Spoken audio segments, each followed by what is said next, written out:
क्रम से लिंग समष्टि आत्मा सृष्टि के अनंतर उसमें प्रवेश करने और उसके साथ अभिमान करने से जगत के समान शोभायमान होता है।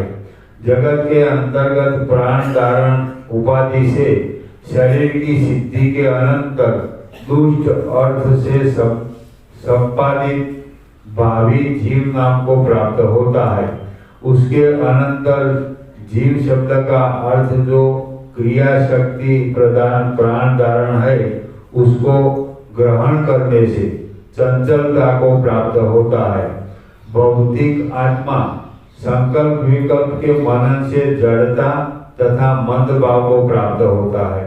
उस मनोभाव से उस अपने महत् और परमात्मा भाव को भूलकर आत्मा मन के धर्म संकल्प विकल्प आदि को धारण करता है। ऐसा ही निश्चय करता है और समुद्र की तरंग के समान निश्चल आकार को छोड़कर चंचल आकार वाला हो जाता है। इस प्रकार समष्टि मनोभाव को प्राप्त हिरण्यगर्भ नाम वाला ब्रह्म दूसरे की प्रेरणा के बिना भी पूर्व कल्प की वासना के अनुरोध से अपने आप ही विराट रूप चतुर्दश भुवनों का और अखंड अंडज जरायुज आदि 4 प्रकार के प्राणियों का शीघ्र संकल्प करता है और उसके सत्य संकल्प से इस विस्तृत इंद्रजाल की शोभा को विस्तार प्राप्त होता है। जैसे कटक रूपता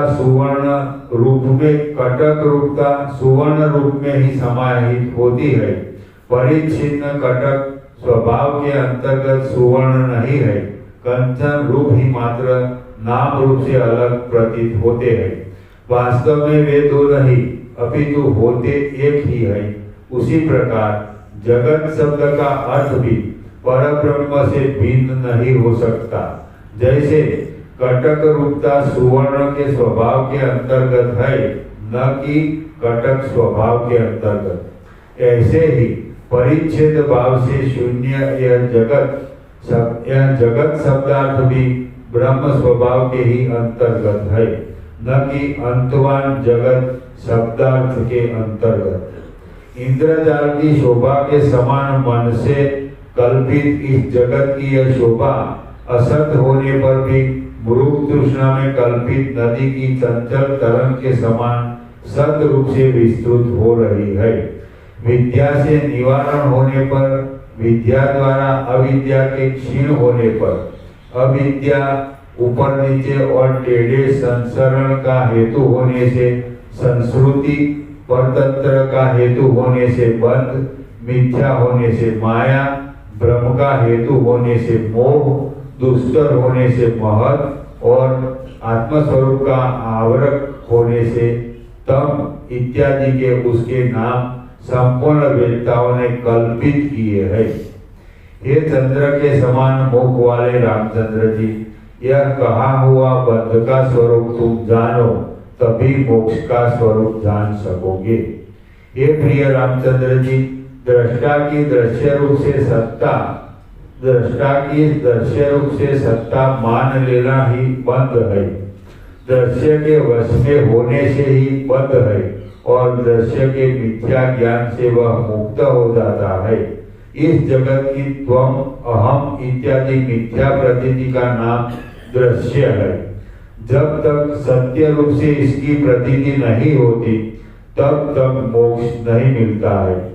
जो जो दृश्य उपस्थित हो, उनके लिए यह नहीं है, ऐसे व्यर्थ निषेध से जगत की शांति नहीं होती। किंतु निषेध रूप संकल्प के जनक जो अन्य दूसरे दृश्य है, उनसे यह दृश्य रूपी रोग बढ़ता ही जाता है। हे विचारशील जन, तर्कों के समूह से अथवा तीर्थ और नियमादि से दृश्य जगत की सत्ता की शांति नहीं होती, किंतु दृश्य जगत की अधिकता से ही तर्क की अधिकता होने पर और भी दृश्य व्याधि बढ़ती है। तात्पर्य यह है कि अनादर करने से दृश्य का बाध नहीं होता, किंतु विचार से। और यदि दृश्य रूप जगत की सत्ता स्वरूप से सत्य माना जाए तो उसकी शांति अथवा बाध किसी प्रकार नहीं हो सकता, क्योंकि असत पदार्थ का भाव नहीं है और सत का अभाव नहीं है। तप आदि चित स्वरूप आत्मा को जानने में असमर्थ है। अज्ञात स्वरूप दृष्टा चाहे जहाँ कहीं अणु के उदर में भी निवास करे, परंतु वहां भी दृश्य की श्री भली भांति उदित होती है। अर्थात जिसे आत्म तत्व का ज्ञान नहीं है वह जीव ही दृश्य का कारण कौंस में बीज है। परमाणु के उदर में ब्रह्मवश विशालता की अनुभूति में विपरीतता न होने से उसके दृश्य बंधन का निवारक नहीं हो सकता। अतः दृश्य जगत की स्थिति में भी उसका तप, ध्यान एवं जप द्वारा जहाँ वह था वही उसका परित्याग कर दिया। यह वक्तव्य कौंस में विचार बासी भोजन आदि से निर्मित सूरा आदि से संतुष्ट होने की बात है। हे राम जी, यदि जगत दृश्य है तो जैसे वह चेतन रूप आदर्श कौंस में दर्पण में विपुल प्रदेश में जगत प्रतिबिंबित होता है, वैसे ही संकुचित अणु के उदर में व्याप्त जो आत्मा है उसमें भी प्रतिबिंबित होता है। जैसे जहाँ जहाँ दर्पण होता है वहाँ वहाँ वस्तु का प्रतिबिंब पड़ता है, वैसे ही सर्वत्र व्यापक जो चित्त रूपी आदर्श है उसमें पर्वत, समुद्र, पृथ्वी, नदी और जलादि प्रतिबिंबित होता है। उसके अनंतर उस प्रतिबिंब में जन्म, वृद्धावस्था, मरण, अनेक दुख, जागृत अवस्था में स्थूल, स्वप्न में सूक्ष्म और सुषुप्ति में जीव रूप से भाव और स्वप्न में सूक्ष्म और सुषुप्ति में बीज रूप से भाव और स्थूल रूप से अभाव इत्यादि अस्थिर रूप से यह संसार होता रहता है। सुषुप्ति के समान अज्ञान निरपेक्ष समाधि में भी जगत का मार्जन यहाँ पर स्थित मैंने इसी प्रकार किया है कौंस में, अर्थात ज्ञान के बिना समाधि में दृश्य की शांति बीज रूप से नहीं होती। संसार के संस्कार रूपी से स्मृति ही समाधि में संसार का अक्षय बीज है, क्योंकि विस्मृत पदार्थों का मार्जन नहीं हो सकता और पदार्थों की स्मृति करने से समाधि भंग हो जाती है। इसलिए बीज रूप से संसार वहां भी रहता है, अर्थात पूरी तरह से संसार क्षीण नहीं होता है। चित्त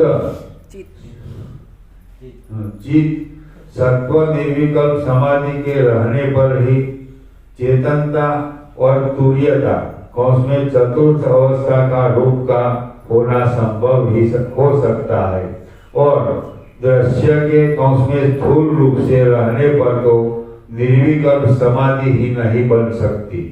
समाधि के उत्थान में संपूर्ण संसार का अनुसंधान होने से सुषुप्त के अंत के समान इस दुखमय संसार का अखंडित रूप से ज्ञान होने लगता है। हे राम, उत्थान में पुनः अनर्थ की प्राप्ति होने से क्षण भर के लिए जगत की शांति में सुख होने से निर्विकल्प अथवा सविकल्प समाधियों से क्या प्राप्त होता है? यदि निर्विकल्प समाधि में कभी वित्थान न हो तो अक्षय सुख के सदृश सुषुप्ति की ही अमल पद की प्राप्ति मान लेनी चाहिए। इस मन लक्षण दृश्य के रहने पर समाधि रूपी यत्न करने वाले पुरुष को क्या दृश्य की प्राप्ति नहीं होती? जहाँ जहाँ चित्त रहता है वहाँ वहाँ जगत का भ्रम अवश्य होता है। यदि आत्म तत्व को न जानने वाला दृष्टा समाधि में आत्म भिन्न पाषाण आदि का ध्यान करता है तो उसको समाधि के अंत में भी पुनः वही दृश्य रूप से उदित होता है। कदाचित यह कहते हो कि दुख रहित पाषाण भाव होने से जगत की शांति हो जाएगी, सो नहीं, क्योंकि पाषाण के तुल्य निर्विकल्प समाधियां किसी के मत में स्थिरता को प्राप्त नहीं होती। इस बात को सब समाधि निष्ठ जन अनुभव करते हैं। नित्य पाषाण तुल्यता अचेतन समाधियों में रूढ़ी मान लेने पर भी सर्व संसार शांतिमय चिद्रूप अग्रपद कोष में मोक्षवे समाधियां नहीं हो सकती। इसलिए यदि यह दृश्य सत्य है तो वह कदापि भी शांत नहीं हो सकता, क्योंकि तप जप और ध्यान आदि से दृश्य की शांति होती है, यह अज्ञानी की कल्पना है। जिस प्रकार कमल के बीज में भावी कमलिनी और लता का रूप निहित रहता है, उसी प्रकार अविद्या सहित दृष्टा में दृश्य बुद्धि रहती है। जिस तरह पदार्थों में रस, तिलादि में तैल और पुष्पों में गंध छिपी रहती है, उसी प्रकार दृष्टा में दृश्य रहता है। जिस प्रकार कर्पूर आदि कहीं भी हो परंतु उनमें सुगंध रहती है, वैसे ही चिदात्मा चाहे जिस दशा में हो परंतु उसके उदर में यह जगत स्थित रहता है। जैसे तुम्हारे हृदय में व्याप्त राज्य की बुद्धि, संकल्प और स्वप्न अपने अनुभव से ही देखे गए हैं, उसी प्रकार दृश्य जगत देखे जाते हैं। जिस प्रकार पिशाच बालक को मार देता है, उसी प्रकार चित्त विकल्प से स्त्री के वेश में पुरुष को अपने अनुरूप उसमें वश कर दृश्य रूप पिशाची का दृष्टा को नष्ट कर देती है। जैसे बीज के भीतर स्थित अंकुर देश काल पाकर प्रकाशमान अपना शरीर प्रकट करता है, वैसे ही संस्कार रूप से दृष्टा में स्थित दृश्य बुद्धि समय और काल पाकर अपने स्वरूप को दर्शाती है। जिस प्रकार विचित्रता से अप्रतकर्य कार्य की शक्ति रूप चमत्कृति बीज आदि द्रव्य के भीतर रहती है, उसी प्रकार सच्चिदानंद विग्रह आत्म शरीर के भीतर चित अचित मिलित अतीत और अनागत जगत सत्ता निवास करती है। श्रीमद् वाल्मीकि विरचित योग वासिष्ठ महारामायण अंतर्गत देवदूतोक्त मोक्षोपाय में उत्पत्ति प्रकरणांतर्गत हिंदी भाषानुवाद सहित बंध हेतु वर्णन नामक पहला सर्ग पूर्ण। दूसरा सर्ग। अज्ञानी भौतिक देहात्मा ही मृत्यु का पक्ष है, तत्वविद नहीं। अज्ञानी भौतिक देहात्मा ही मृत्यु का पक्ष है, तत्वविद नहीं। आकाश से उत्पन्न के समान वह चिन्मात्र आत्मा है। इस विषय का वर्णन इस सर्ग में किया गया है। श्री वशिष्ठ जी ने कहा, हे राम जी, कर्णों के भूषण इस आकाशज के आख्यान को आप सुनिए। आकाशज के नीचे टिप्पणी है। आकाशज से यहाँ पर लिंग समष्टि आत्मा हिरण्यगर्भ का ग्रहण है। आकाश रूप ब्रह्म से उत्पन्न होने से आकाशज नाम है। हे राम जी, कर्णों के भूषण इस आकाशज के आख्यान को आप सुनिए। इसको सुनने से उत्पत्ति प्रकरण का बोध होता है। आकाशज नाम वाला परम धार्मिक ध्यान में उसमें आत्मा में तत्पर सब प्रजाओं के हित में निरत उसमें हिरण्यगर्भ है। उनके बहुत अधिक काल तक जीवित रहने पर मृत्यु ने विचारा कि मैं अक्षय रूप इन सब जीवों का भक्षण करता हूँ। इस आकाशज ब्राह्मण का भक्षण क्यों नहीं करता? इस विषय में मेरी शक्ति वैसी ही कुंठित हुई है जैसे पाषाण के ऊपर तलवार की धार। ऐसा विचार करके उसको मारने के लिए मृत्यु मेरु के मध्य में प्रसिद्ध सत्यलोक नामक नगर में गया। उस नगर में उद्यम में समर्थ कोई भी अपने कर्मों को नहीं त्यागता था। जब मृत्यु उनके स्थान में प्रवेश करने लगा तभी कल्पांत की अग्नि के समान अग्नि उसमें समाधि के भंग के निरोध के लिए ऊंची पीठी के समान ब्रह्मा जी से संकल्पित अग्नि इस मृत्यु को जलाने लगा। मृत्यु अग्नि ज्वाला की बड़ी भारी माला को विदीर्ण करके अग्नि स्थान के भीतर गया और उसने ब्राह्मण को प्रयत्न पूर्वक हाथ से पकड़ना चाहा। उस ब्राह्मण के सन्मुख पहुंचने पर अग्नि में उसे देखने की क्षमता न रही। वह बलवान होने पर भी सैकड़ों हाथों से संकल्प के पुरुष के समान उसका स्पर्श करने में समर्थ नहीं हुआ। इसके अनंतर संशय के छेदन करने वाले जो यम है उनके निकट मृत्यु ने आकर पूछा कि मैं इस आकाशज ब्राह्मण का भक्षण क्यों नहीं कर सकता। यम जी ने कहा, हे मृत्यु, तुम सहाय रहित अकेले ही किसी को मारने में समर्थ नहीं हो। मरण करने योग्य जो प्राणी है उसके कर्म उसका मारण करने में समर्थ होते हैं। इसके सिवा और अन्य कुछ भी तुम्हारी अशक्ति का कारण नहीं है। इसलिए यदि तुम इस ब्राह्मण को मारना चाहते हो तो यत्नपूर्वक उसके कर्मों को खोजो। उन कर्मों की सहायता से तुम उसका भक्षण कर सकोगे। इसके अनंतर मृत्यु ने सब मंडलों, जिलों, दिगंतों में, तालाबों में, नदियों में, दिशाओं में, वन जंगलों के समूहों में, पर्वतों पर, समुद्र के तटों पर, दूसरे द्वीपों में, अरण्यों में, नगरों में, पुरों में, ग्रामों में, संपूर्ण राज्यों में तथा भयंकर अन्य देशों में उस ब्राह्मण के कर्मों को खोजने के निमित्त आदर युक्त होकर भ्रमण उसमें किस देश अथवा काल में कैसे कर्म किया इस बात का ध्यान किया। इस प्रकार उद्योग में लगे मृत्यु ने संपूर्ण भूमंडल का भ्रमण किया, परंतु वंध्या के पुत्र को अथवा संकल्प के पर्वत के संकल्प करने वाले से अन्य जैसे नहीं पाता, वैसे ही आकाशज ब्राह्मण के कर्मों को कहीं भी नहीं पा सका। इसके अनंतर मृत्यु संपूर्ण अर्थों को जानने वाले यम के निकट पहुंचा और उनसे पूछा, क्योंकि संदेह होने पर मृत्यु के शरण स्वामी मालिक ही होते हैं। मृत्यु जी ने कहा, हे प्रभु, आकाशज ब्राह्मण के कर्म कहाँ पर है सो बताइए। इसके अनंतर दीर्घ काल तक विचार करके धर्मराज बोले, हे मृत्यु, इस आकाशज ब्राह्मण के उसमें प्रारब्धाधिकारी फलों के आरंभ से ही विनाश होने से, संचित कर्मों का ज्ञान से बाद होने से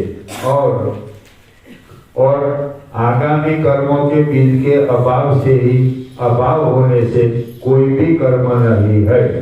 यह केवल आकाश में ब्रह्म से ही उत्पन्न हुआ है। जो केवल आकाश से उत्पन्न होता है वह आकाश के ही समान निर्मल होता है। इसलिए इस आकाशज ब्राह्मण के राग, अभिमान आदि अथवा मृत्यु को मारने के सहायक इस जन्म के कोई भी कर्म नहीं है। अनुत्पन्न आकार वाले वंध्यापुत्र के समान इस आकाशज ब्राह्मण का पूर्व जन्म के कर्मों के साथ कुछ भी संबंध नहीं है। कारणों के अभाव से यह आकाश रूप ही है। जैसे आकाश में महावृक्ष नहीं होते हैं, वैसे ही इसके पूर्व कर्म नहीं होते हैं। पूर्व जन्म के कर्मों के अभाव से इस आकाशज ब्राह्मण का चित्त वासना के वशीभूत नहीं है और इस जन्म में इन्होंने मृत्यु के भक्षण योग्य कोई भी कर्म संचित नहीं किया। इस प्रकार आकाश रूप या आकाशज ब्राह्मण महान आकाश रूप अपने कारण में नित्य ब्रह्म रूप में स्थित है। इसका अन्य कारण कोई नहीं है। पूर्व जन्म के इनके कर्म है ही नहीं और इस जन्म में यह कुछ कर्म करते नहीं, इसलिए यह विज्ञान मात्र आकाश रूप ही है। यह प्राणों की गति और क्रिया शक्ति इनकी जो लक्षित होती है उसे हम लोग अविद्या से देख पाते हैं। इनकी उन प्राण आदि के व्यापार में सत्यता बुद्धि नहीं है। चित्त रूपी स्तंभ खंभे में चित्त रूपिणी प्रतिमा अपने रूप को चित्त विलक्षण भावना करती हुई स्थित है, अर्थात इनका रूप भावना मात्र है, वास्तविक नहीं है। परम पद आत्मरूप से उत्पन्न आत्मरूप यह आकाश ब्राह्मण वैसे ही स्थित है जैसे दुग्ध में द्रवत्व अथवा आकाश में शून्यता, जैसे वायु में स्पंद है वैसे ही परम पद में ये आकाशज है। इस जन्म के और संचित कर्म इनके कुछ भी नहीं है, न इनके पूर्व जन्म के ही कर्म बचे हैं, इससे संसार के वश में नहीं है। सहकारी कारणों के अभाव से जो उत्पन्न होता है वह अपने कारण से भिन्न नहीं होता है। यह वार्ता अनुभूत है, इसलिए कारणों का अभाव होने से ये स्वयंभू है। जब इन स्वयंभू ने न पूर्व जन्म में कर्म किए और न इस जन्म में, तब कहो भला मृत्यु इनके ऊपर कैसे आक्रमण करे। जो जीव यह मानता है कि पृथ्वी आदि का संघात जो देह है वही मैं हूँ, वह मूल पार्थिव ही हो जाता है और उनके विषय में जब ब्रह्मा जी बुद्धि से मृत्यु की कल्पना करते हैं तभी तुम मृत्यु उसको ग्रहण कर सकते हो, अर्थात उसके प्राण ले सकते हो। पृथ्वी आदि की भावना के अभाव से यह ब्राह्मण रूपवान नहीं है, इसलिए जैसे दृढ़ रज्जु से आकाश का ग्रहण नहीं हो सकता वैसे ही इसका भी ग्रहण नहीं हो सकता। मृत्यु जी ने कहा, हे भगवान, निर्विकार शून्य से विकार रूप की उत्पत्ति कैसे और अजन्म का जन्म कैसे और पृथ्वी आदि कैसे है और नहीं भी है, यह विषय आप कहिए। यम जी ने कहा, यह विद केवल ज्ञान मात्र से जैसा है वैसा ही स्थित है, क्योंकि यह कभी उत्पन्न नहीं हुआ और इसकी सत्ता का अभाव भी कदाचित नहीं है। तात्पर्य यह है कि आकाश शब्द से परमात्मा का ग्रहण होता है। पृथ्वी आदि की असत्ता शून्य अभिप्राय से नहीं कही, किंतु कार्य की सत्ता कारण की सत्ता से पृथक नहीं होती है। इसी प्रकार अज का जन्म भी विवर्तवाद के अभिप्राय से कहा गया है, न कि परिणामवाद के अभिप्राय से। महाप्रलय के समय में शांत अजर अनंतात्मा शून्य नित्य उदित सूक्ष्म और उपाधि रहित केवल पर ब्रह्म ही रह जाता है। महाप्रलय के समय में शांत अजर अनंतात्मा शून्य नित्य उदित सूक्ष्म और उपाधि रहित केवल पर ब्रह्म ही रह जाता है। इसके अनंतर सृष्टि के आरंभ काल में वासना और अदृष्ट से संचित जीव की अविद्या के कारण से और इस आत्मा का ज्ञान मात्र स्वभाव होने से इसके सम्मुख विषय रूप से पर्वत के समान अनिवार्य विराट रूप अथवा चतुर्मुख देह अहम इस अभिलाषा के योग्य और स्थूल से जो रूप किंचित स्फुरित होता है, उस समय हम लोग उसी अविद्या से अकस्मात स्वप्न के समान भ्रांत मिथ्याभूत आकार इस ब्रह्म को देखते हैं। उसी चतुर्मुख आकार से सृष्टि के आदि में यह ब्राह्मण आकाश के उदर में निर्विकल्प चिदाकाश रूप से स्थित है, अर्थात अन्य की दृष्टि से अध्यस्त देह आदि से इनकी निर्विकल्पता आदि व्यवहार की क्षति नहीं है। इनके शरीर, कर्म, कर्तृत्व और वासना ये नहीं है। इसलिए शुद्ध चिदाकाश विज्ञान गण सर्वव्यापक है। केवल आकाश, भाव और तेज रूप यह ब्रह्म है। इसका पूर्व जन्म का वासना जल कुछ भी नहीं है। बाह्य मुख चित्त की प्रवृत्ति के शांत होने पर ऐसा प्रातिभाषिक रूप भी यह नहीं दिखाई पड़ता। इसलिए चिदाकाश है। इसलिए जैसा चिदाकाश है वैसा ही अधिष्ठान तत्व के परिचय से विषय का बाध होने से चित्त प्रवृत्तियां भी चिदाकाश रूप से रहती है। जहाँ पर चित्त की प्रवृत्तियों का भी संभव कौश में अस्तित्व नहीं है, वहाँ पर पृथ्वी आदि का संभव कैसा? अर्थात जहाँ चित्त स्वभाव वेदनाओं का सहन नहीं होता, वहाँ पृथ्वी आदि के सहन के बारे में कैसे सोच करते हैं और किस प्रकार हो सकता है। इसलिए हे मृत्यो, तुम इस कौश में आकाशज ब्राह्मण पर आक्रमण करने, कौश में मारने में परिश्रम न करो, क्योंकि कभी भी कोई आकाश को ग्रहण करने में समर्थ नहीं होता है। इस बात को सुनकर आश्चर्य युक्त मृत्यु अपने स्थान को चला गया। श्री राम जी ने कहा, आकाशज इस नामांतर से प्रपितामह स्वयंभू अज एकात्मा और जीव समष्टि रूप इत्यादि नाम वाले ब्रह्म ही का आपने प्रतिपादन किया तथा जगत के मिथ्यात्व का भी आपने इस आकाशज के आख्यान से सिद्ध किया। इस आख्यान से यह वार्ता मेरी बुद्धि में समझ में आ गई है। श्री वशिष्ठ जी ने कहा, हे राम जी, मैंने इस प्रकार ब्रह्म के ही बारे में आपसे कहा। प्रथम सत्ययुग में मृत्यु ने हमसे यह संवाद किया था। मनवंतर के संधि काल में जब सर्वपक्षी मृत्यु सर्व प्रजाओं के प्राणों का हरण कर रहा था, उस समय उसने आकाशज के ऊपर आक्रमण करने की स्वयं उसमें कर्मादि की सहायता बिना पहल की। जिस समय मृत्यु ने आकाशज ब्राह्मण को उसमें ब्रह्मा पर आक्रमण किया, उस समय धर्मराज यम ने उसको शीघ्र शिक्षा, उसमें तुम्हारा पराक्रम इनके ऊपर नहीं चल सकता, इस बात की शिक्षा उपदेश दी।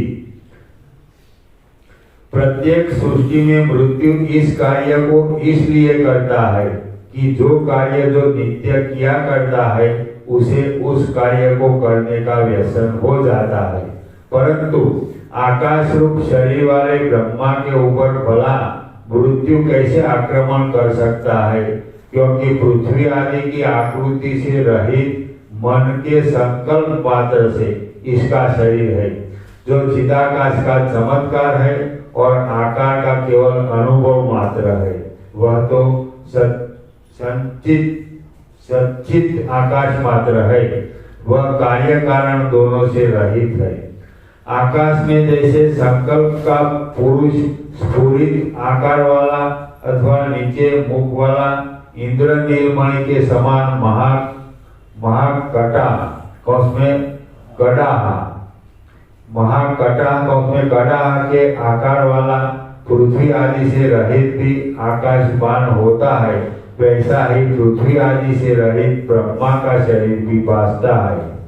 संकल्प तथा स्वप्न में निर्मल आकाश में पृथ्वी आदि के न रहने पर मोतियों की पंक्ति जैसी भासती है, वैसे ही स्वयं वो भासते हैं। केवल परमात्मा में न दृश्य है न दृष्टा है। स्वयं चिन्मात्र होने पर भी यह परमात्मा स्वयं ऐसा भासता है। केवल परमात्मा में न दृश्य है न दृष्टा है। स्वयं चिन्मात्र होने पर भी यह परमात्मा स्वयं ऐसा भासता है। ब्रह्म का संकल्प मात्र और मन रूप ही ब्रह्मा कहता है। संकल्प से आकाश में जैसा पुरुष भासता है वैसा ही ब्रह्मा भासता है, न कि पृथ्वी आदि से बने होने के कारण भासते हैं। जैसे चित्रकार के अंतःकरण में देह रहित प्रतिमा संकल्प से भासती है, वैसे ही चिदाकाश का स्वच्छ प्रतिबिंब ग्राहक मन ब्रह्मा के शरीर आकार से भासता है। आदि अंत और मध्य रहित चिदाकाश ही अपने मन के संकल्प के वश से आकारवान के सदृश्य ब्रह्मा, स्वयंभू, पुमान इत्यादि नाम से भान होता है।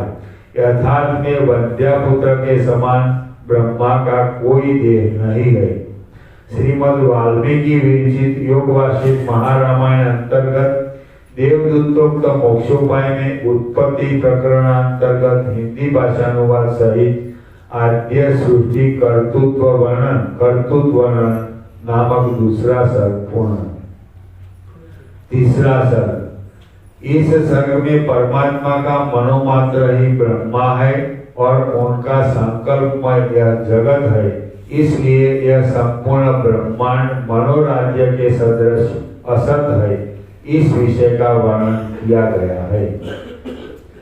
श्री राम जी ने कहा, आपने जो कहा कि पृथ्वी आदि रहित शुद्ध रूप ब्रह्म का मन ही ब्रह्मा है, यह वार्ता ऐसी ही प्रसिद्ध है।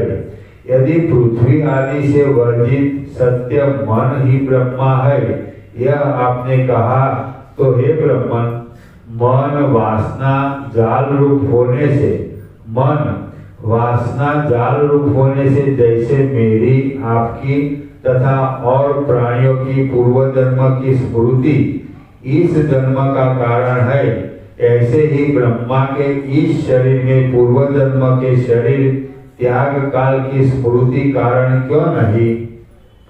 कृपा करके आप यह वार्ता कहिए। श्री वशिष्ठ जी ने कहा, पूर्व जन्म के कर्मों से संयुक्त पूर्व जन्म का शरीर, उसमें लिंग शरीर, जिसका इस जन्म में है, उसी को संसार में स्थिति के लिए पूर्व जन्म की स्मृति कारण माना जाता है। तत्व दृष्टि से जब ब्रह्म के पूर्व जन्म के कर्म कुछ नहीं है, तब उनके पूर्व जन्म की स्मृति कैसे उदित हो सकती है? इसलिए ब्रह्मा का शरीर पृथ्वी आदि कारणों से शून्य भान होता है। अतएव स्वयं को अपने कारण से अभिन्न आत्मा वाले है। हे राम जी, स्वयं को अथवा ब्रह्मा का यह आतिवाहिक शरीर अजन्मा का आदि भौतिक शरीर नहीं हो सकता है। अर्थात अचिर दुर्मादी मार्ग से लोकांतर में प्राप्त करने में समर्थ हम लोगों के लिंग शरीर के समान शरीर आदिवाहिक है।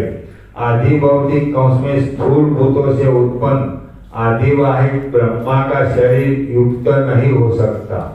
श्री राम जी ने कहा, हे ब्रह्मन, संपूर्ण प्राणी मात्र का एक आदिवाहिक में लिंग अथवा सूक्ष्म शरीर होता है, दूसरा आदि भौतिक में स्थूल शरीर होता है, किंतु ब्रह्मा का एक शरीर क्यों है? श्री वशिष्ठ जी ने कहा, पंचीकृत भूत कारण होने से उत्पन्न संपूर्ण ब्रह्मा का कारण न होने से संपूर्ण प्राणियों के आदिवाहिक तथा आदि भौतिक में सूक्ष्म तथा स्थूल दोनों प्रकार के शरीर होते हैं। परंतु ब्रह्मा का कारण न होने से उनका केवल एक आदिवाहिक सूक्ष्म शरीर ही होता है। संपूर्ण जाति के प्राणियों का परम कारण केवल एक अज ब्रह्मा ही है और अज ब्रह्मा का कारण कोई भी नहीं, इसलिए इनका केवल एक सूक्ष्म शरीर है।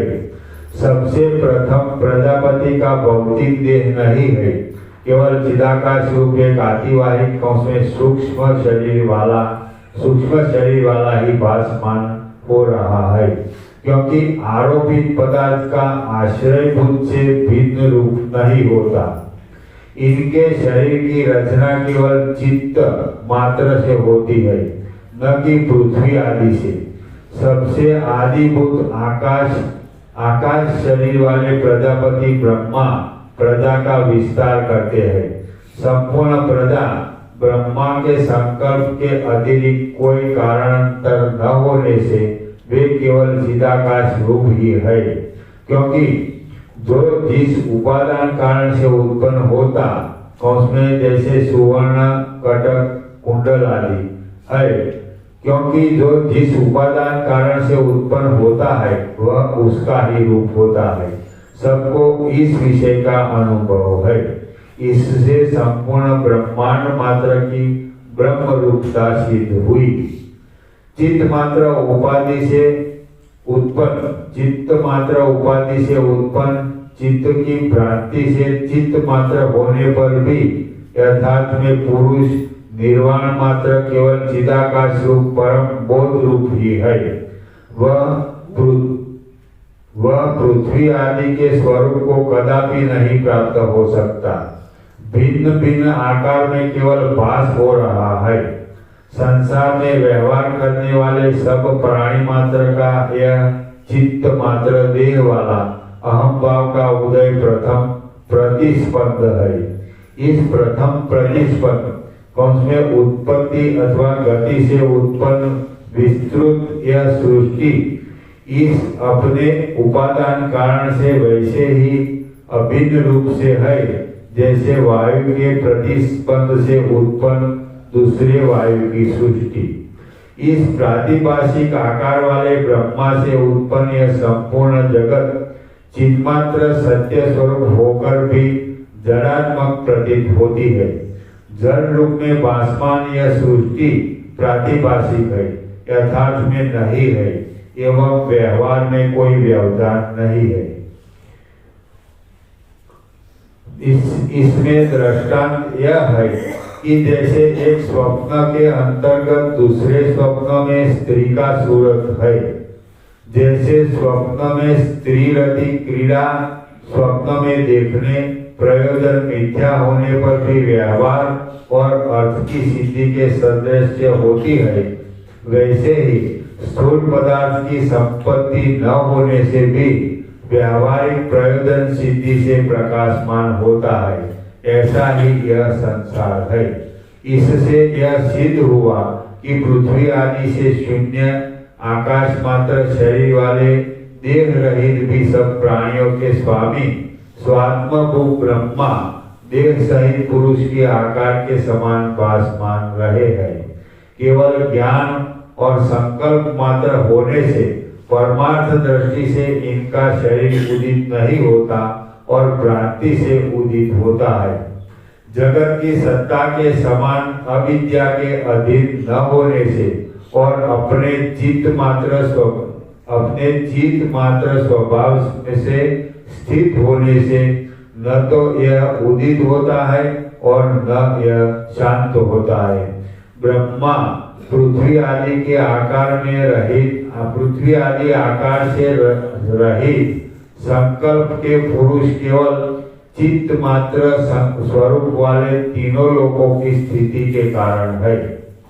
जैसे प्राणियों के कर्मों के अनुरूप से जिस प्रकार से ब्रह्मा का संकल्प विकसित होता जाता है, वैसा ही आकाश आत्मा यह संसार तुम्हारे संकल्प के पर्वत के समान भासमान होता है। स्वरूप तथा आदिवाहिक दृढ़ रूप विस्मृति से और आदि भौतिक के बोध से मिथ्या पिशाच के तुल्य सबका स्थूल शरीर ज्ञात हो रहा है।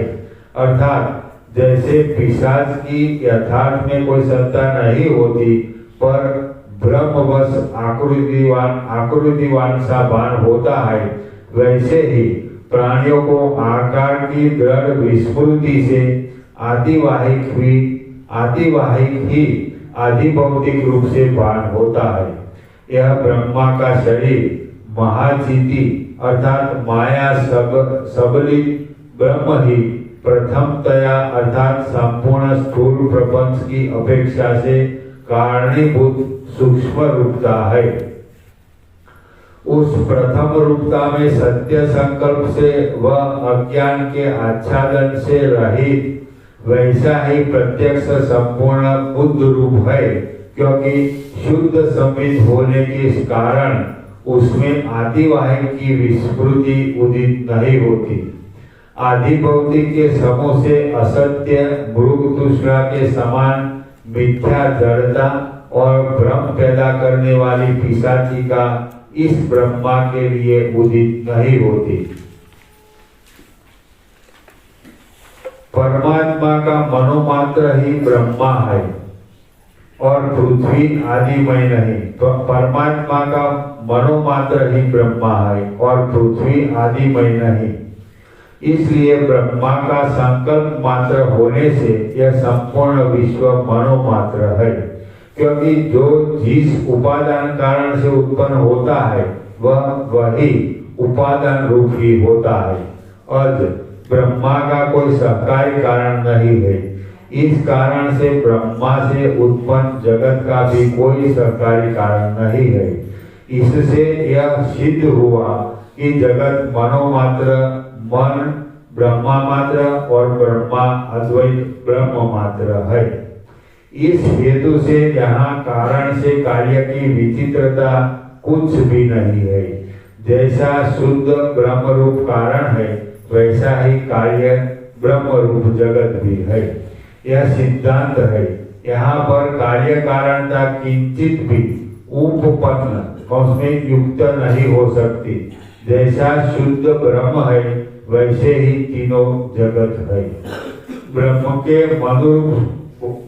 के मनोरूप से प्राप्त ब्रह्मा जगत का विस्तार करता है।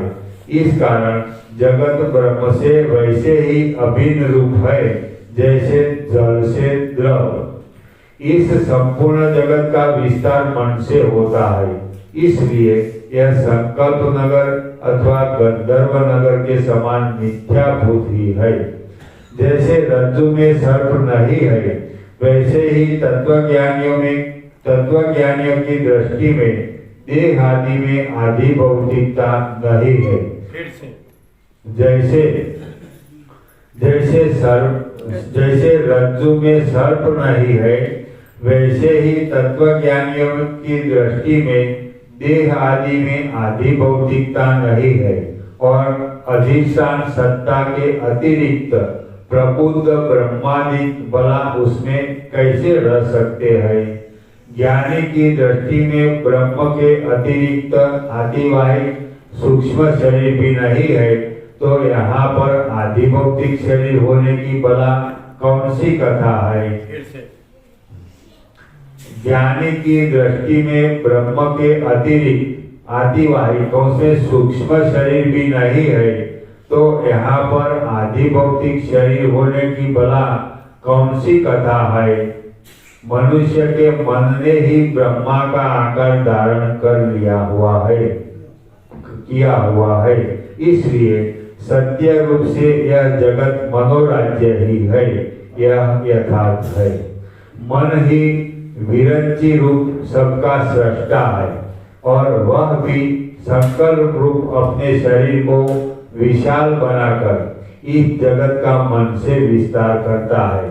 विरंची मन का रूप है और विरंची का शरीर मन है। इसलिए इस मन में पृथ्वी आदि नहीं है। इसी हेतु से पृथ्वी आदि सब आत्मा में कल्पित है। पद्माक्ष के भीतर जैसे पद्मिनी रहती है, वैसे ही मन के भीतर दृश्य समूह रहता है। मन और दृश्य की साक्षी रूपता, इन दोनों का कभी किसी ने भिन्न रूप से विवेचन नहीं किया। जैसे स्वप्न, संकल्प तथा चित्त ही राज्याकार बुद्धि में है और यह अपने अनुभव के आधार पर देखी जाती है, उसी तरह हृदय में दृश्य का उत्पन्न होना है, अर्थात संपूर्ण ब्रह्मांड संकल्प रूप मानस है।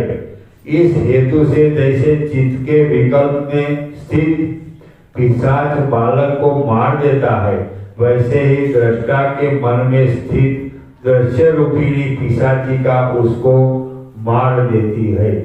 जिस प्रकार बीज में स्थित अंकुर देश और काल पाकर प्रकाशमान अपने शरीर का विस्तार करता है, उसी प्रकार दृष्टा के चित्त में स्थित दृश्य बुद्धि देश काल पाकर अपना स्वरूप प्रकट करती है।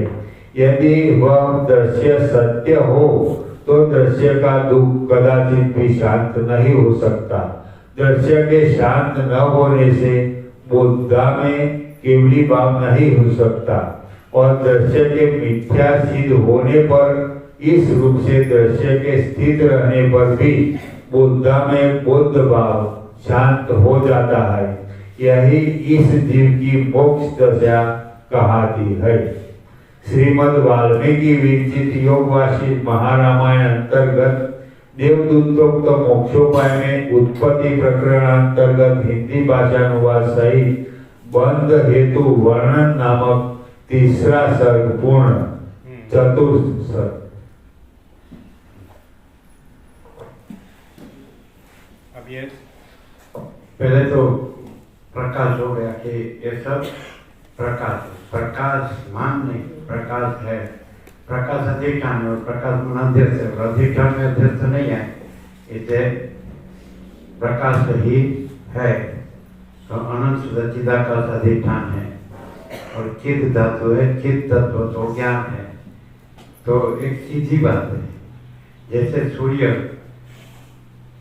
अपने में सूर्य ही होता है, प्रकाश अपने में कभी रात्रि का अंधकार नहीं होता है, वैसे ज्ञान सूर्य, चित सूर्य, चित तत्व सचित आनंद अनंत सच्चिदाकाश। तो चैतन्य सूर्य, ज्ञान सूर्य अपने में कभी अज्ञान अंधकार संभव नहीं है। ये होते हैं तो अधिष्ठान में कभी अध्यस्त संभव नहीं है। तो उसका मतलब कि जहाँ कुछ नहीं है, ऐसा भ्रम है, अज्ञान है, तो उसको ये ज्ञान के ज्ञान से वो भ्रम नहीं रहता है। जैसे किसी को सूर्य में रात्रि का अंधकार का भ्रम है, तो उसको सूर्य के ज्ञान से रात्रि का अंधकार का भ्रम नहीं रहता। वैसे चैतन्य सूर्य, ज्ञान सूर्य में किसी को ये अज्ञान का भ्रम है, ये दृश्य भ्रम के, संसार भ्रम, जीव भ्रम, जगत भ्रम के, सृष्टि स्थिति प्रलय भ्रम, कुछ भी ये भ्रम है, तो ज्ञान सूर्य के ज्ञान से, चैतन्य सूर्य के ज्ञान से ये अज्ञान भ्रम, संसार भ्रम नहीं रहता। क्योंकि ज्ञान में, ज्ञान सूर्य में अज्ञान अंधकार भ्रम संभव नहीं है। जैसे सूर्यनारायण भगवान में रात्रि का अंधकार का भ्रम संभव नहीं है, वैसे चैतन्य सूर्य भगवान में, अनंत सच्चिदाकाश भगवान में ये अज्ञान अंधकार भ्रम संभव नहीं है। और यदि भ्रम कुछ नहीं, ऐसा भ्रम हो कि सूर्यनारायण भगवान में रात्रि का अंधकार भ्रम है, तो उसको सूर्यनारायण भगवान के ज्ञान से भी रात्रि का अंधकार भ्रम नहीं है, नहीं, भ्रम कुछ है नहीं रहता। वैसे ये अनंत सच्चिदाकाश भगवान में यदि ये अज्ञान अंधकार का भ्रम, दृश्य, जो जीव जगत या संसार, कुछ भी जन्म मृत्यु सुख दुख, मैं मेरा राग, तो ये भ्रम हो, तो ये सरल श्रवण से अनंत सच्चिदाकाश भगवान के ज्ञान से, अधिष्ठान भगवान के ज्ञान से ये अध्यस्त उसमें आरोपित करते, तो भ्रम, दृश्य जगत, जीव जगत, जन्म मृत्यु, राग द्वेष सुख दुख नहीं है। तो ज्ञान से अज्ञान भ्रम नहीं रहता है। यदि किसी को ज्ञान में अज्ञान का भ्रम हुआ है तो संभव तो नहीं, प्रकाश में अंधकार का भ्रम तो संभव नहीं, तो फिर उसको प्रकाश ही जानना पड़ता है। तो फिर अज्ञान अंधकार का भ्रम नहीं है, तो ज्ञान में अज्ञान का भ्रम हुआ है तो उसको ज्ञान ही जानना पड़ता है। तो ज्ञान में अज्ञान का भ्रम नहीं है तो ये ज्ञान का सरल श्रवण है, इसलिए उसमें अज्ञान का भ्रम है ही नहीं। और ये ज्ञान है, यही परम चिदाकाश परम ज्योति अखंड ज्योति है। ये ज्ञान है, यही अनंत पूर्ण परम चिदाकाश परम शांति है। ये ज्ञान है, यही स्वयं सिद्ध स्वयं प्रकाश स्वयं पूर्ण स्वस्वरूप है। यही सब कुछ है, इसके सिवा कुछ नहीं है। शून्यवास अनंत कोटि महाकल्पो है ही नहीं, ये अज्ञान का भ्रम है। तो ज्ञान में अज्ञान का भ्रम संभव नहीं, सूर्य में रात्रिकांत का भ्रम संभव नहीं है। वैसे चैतन्य सूर्य में, ज्ञान सूर्य में, प्रकाश सूर्य में ये अज्ञान अंतर का भ्रम, ये जो है ना अध्यस्त, तो जहाँ भ्रम होता है तो वहाँ भ्रम भासता है, लेकिन उसमें भ्रम नहीं है। और उसके ज्ञान से उसका भी भ्रम नहीं है। जहाँ भ्रम कुछ नहीं ऐसा भ्रम भासता है तो उसमें वो भ्रम नहीं है, तो उसके ज्ञान से उसका भी वो भ्रम नहीं है। फिर वहाँ वही है, वो तो है ही, चैतन्य सूर्य तो है ही, ज्ञान सूर्य तो है ही। यदि सूर्यनारायण भगवान है तो उसमें रात्रि का अंतर का भ्रम हो तो भ्रम सूर्यनारायण भगवान का तो है ही नहीं, तो वहाँ भी सूर्यनारायण भगवान को जानने से फिर वो भ्रम रात्रि का अंतर का भ्रम है ही नहीं। वैसे ये अनंत शुद्ध चिदाकाश भगवान सूर्य है तो उसमें यह ज्ञान अंतर का भ्रम कुछ नहीं, ऐसा ज्ञान का अंतर का भ्रम है ना, तो है वहाँ अनंत शुद्ध चिदाकाश भगवान अधिष्ठान भगवान को जानने से यह अध्यर्थ कल्पित समझ रहे, भ्रांति मात्र, कुछ नहीं है, तो फिर ये भ्रम नहीं है।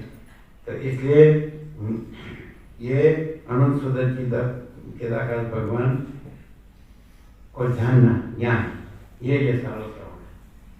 और फिर इसलिए उसमें जो भ्रम नहीं है, वो जो भ्रम नहीं है, ऐसा भ्रम जो दिख रहा था वो भ्रम नहीं है। ज्ञान में जो ज्ञान का भ्रम दिख रहा था तो ज्ञान के ज्ञान से अज्ञान का भ्रम नहीं है। क्लियर होता है? शॉर्ट एंड स्वीट, क्या मतलब क्लियर? ठीक है, तो सब बुक ले लो और प्रसाद दे दो, और जिसको बच्चों नए हैं उसको बच्चों कार्ड दे दो। नए बुक्स दे दो।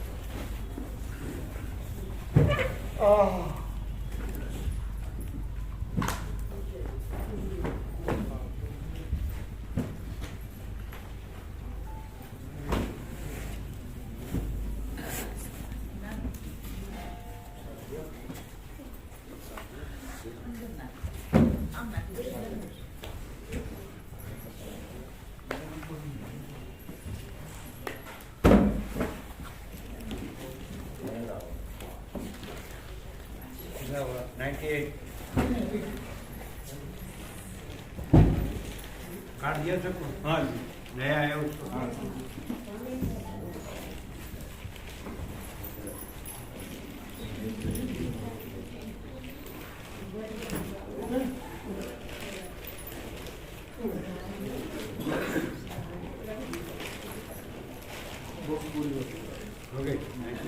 दे दो सब प्रसाद दे दो। हाँ सब प्रसाद ले लो।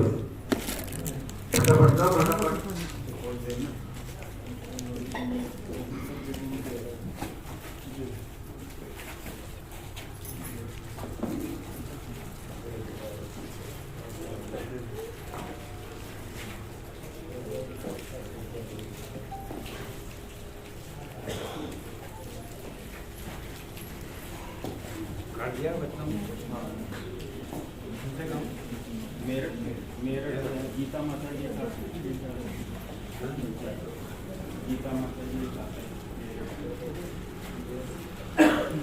सब आनंद मंगल है, आनंद मंगल है।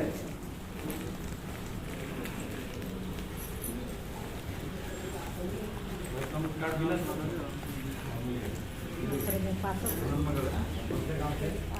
छाना से कार्ड मिला आनंद मंगल है।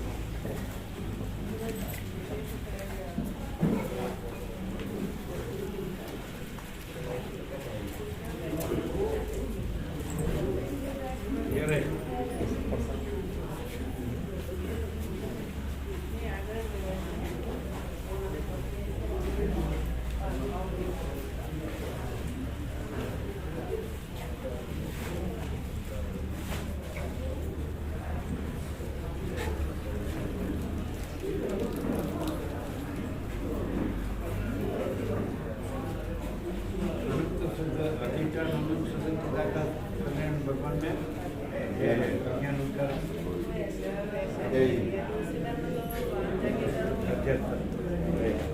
अधिष्ठान में अध्यक्ष है,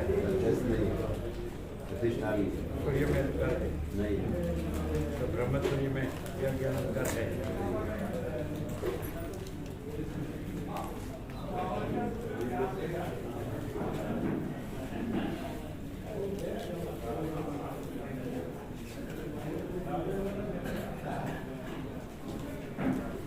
ऐसा प्रकाश है।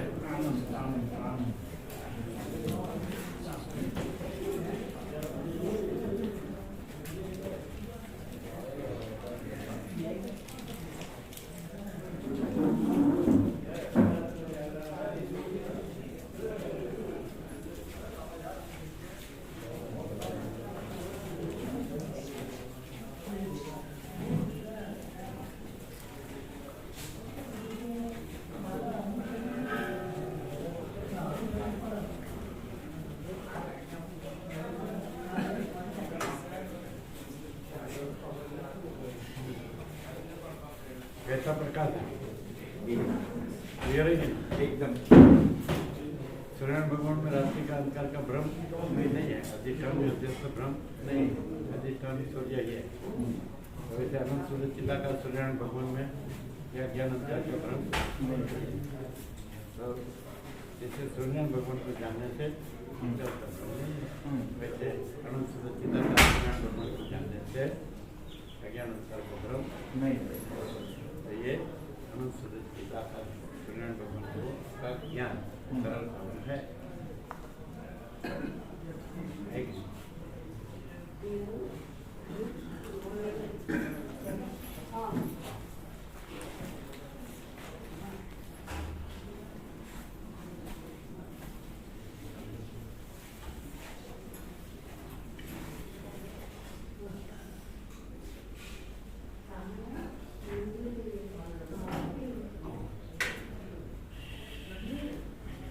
एकदम क्लियर है ना, एकदम क्लियर है नहीं।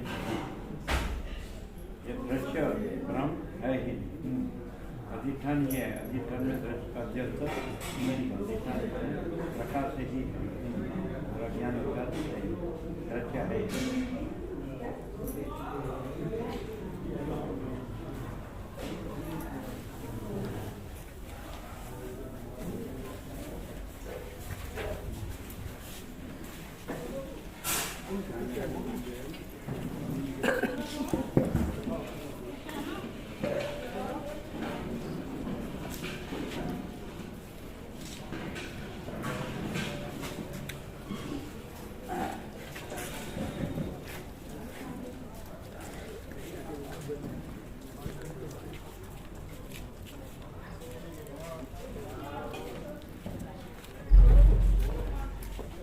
ऐसा प्रकाश है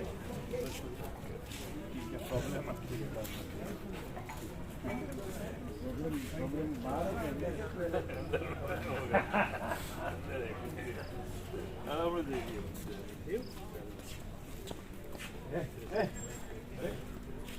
जाता है